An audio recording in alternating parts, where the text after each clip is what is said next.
పేరు పేరును దీవించండి. వచ్చిన వారిని బట్టి స్తోత్రం, రాని వారి కోసం కూడా ప్రార్థిస్తున్నాం.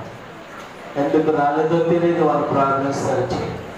దేవా, నీ ఎందుకు వస్తే నువ్వు ఎంత మాత్రం తులసి వేసే దేవుడు కాదు. నిన్ను వెతికిన వారికి దొరికే దేవుడు, నిన్ను అడిగిన వారికి ఇచ్చే తండ్రి.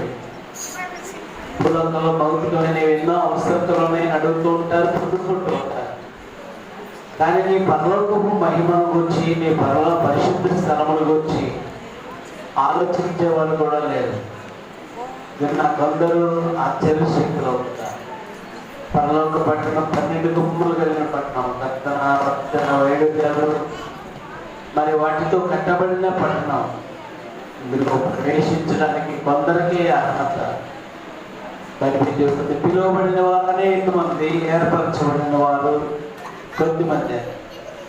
మీరు ఏర్పరచుకునే బిడ్డల ద్వారా వాళ్ళ పిల్లల కొరకు, తల్లుల కొరకు, కుటుంబం కొరకు ప్రార్థిస్తున్న బిడ్డలను బట్టి వందనాలు. సంఘ ప్రార్థన, సరుకుల ప్రార్థన మీరు ఆలోచించండి.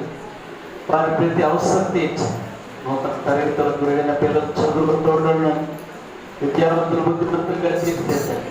అలాగే సేవ చేసిన వారు ఆయా ప్రాంతాల్లో ఉన్న వారిని మీరు కవిలో భద్రపరిచి దీవించండి. గర్భం లేని వారి గర్భాలు తెచ్చండి. గర్భిణీ స్త్రీ జ్ఞాపకం చేస్తుంది.